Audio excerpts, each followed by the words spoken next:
ایک قبرستان کے پاس سے گزرے.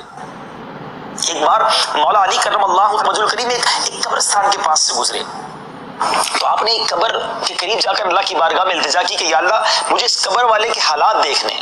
اللہ کے ولی ہیں، شیر خدا ہیں، صحابہ کرام میں بڑا مقام ہے آپ کا. تو آپ نے جب یہ دعا کی تو اس قبر کے حالات آپ پر منکشف کر دیے گئے، یعنی وہ قبر کے حالات آپ کو دکھا دیے گئے. آپ نے جب اس کے حالات دیکھے تو اس قبر کے اندر جو مردہ تھا نا ناظرین، وہ آگ کے اندر الٹ پلٹ ہو رہا تھا اور وہ چیخ رہا تھا، پکار رہا تھا کہ اے علی میں آگ میں جل رہا ہوں، مجھے بچائیے. مولا علی کرم اللہ تعالی وجہ الکریم نے اللہ کی بارگاہ میں ہاتھ اٹھائے کہ مولا اس بندے کو بخش دے، اس کے گناہ معاف کر دے. اب بتائیے دعا کون کر رہا ہے؟ شیر خدا مولا علی. نبی پاک علیہ الصلوۃ والسلام سے کیسا تعلق ہے کہ میرے آقا فرماتے ہیں جس کا میں مولا اس کا علی مولا. مگر مولا علی کرم اللہ تعالی وجہ الکریم کیا عرض جب دعا کی اللہ کی بارگاہ میں تو ارشاد کیا ہوتا ہے کہ اے علی اس کی سفارش نہ کیجیے.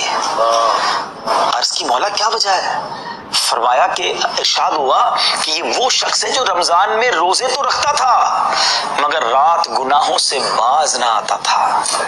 رمضان کی بے حرمتی جو ہے نا یہ زیادہ سخت ہے. Try to understand. میں اس کو ایک اور لاجک کے ذریعے سمجھاتا ہوں. پہلے تو اس بات کو کمپلیٹ کر لیں کہ جس بندے نے دن میں روزے رکھے اور رات گناہ کرتا تھا اس کو قبر میں عذاب دیا جا رہا ہے اور مولا علی شیر خدا کو اس کے بارے میں سفارش کرنے اور دعا کرنے سے روکا جا رہا ہے. اتنا غضب ہے اس پر. بہرحال پھر مولا علی کرم اللہ تعالی وجہ الکریم اور گر گڑائے، روئے، اللہ کی بارگاہ میں التجائیں کی. اللہ تعالیٰ نے اس کے عذاب کو معاف کر دیا. لیکن کتنا بڑا سبق ہے روزہ رکھ کر گناہ کرنے والے کے لیے. جو روزہ ہی نہیں رکھتے اس کا کیا بنے گا خدا را. اور پھر ایک اور بات سمجھنی ہے کہ رمضان میں گناہ یہ زیادہ شدید ہے. کیوں؟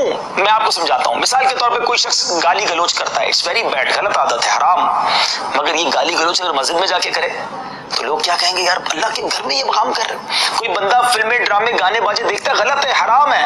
لیکن اگر کوئی مسجد میں جا کے یہ کام کرے تو کتنا لوگ اس کو برا سمجھیں گے.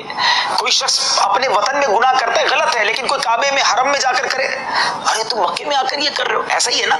تو بالکل اسی طرح باقی مہینوں میں گناہ کرنا یقیناً غلط ہے مگر رمضان میں کرنا یہ تو رحمتوں کا مہینہ، اللہ کی عبادت والا مہینہ. شیطان کو قید کر دیا گیا پھر بھی عادتیں نہیں جا رہی.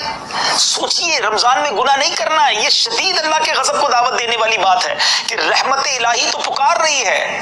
رمضان کی راتوں میں روایتوں کا مضمون ہے کہ رحمت کا فرشتہ ندا دیتا ہے، آوازیں لگائی جاتی ہیں آسمان سے، ہے کوئی مانگنے والا، ہے کوئی توبہ کرنے والا، اس کی توبہ قبول کی جائے، ہے کوئی مغفرت کا سوالی، اس کا سوال پورا کیا جائے. یعنی ادھر سے مائل بکرم ہے اور ادھر بندہ راتوں میں گناہ کر رہا ہے.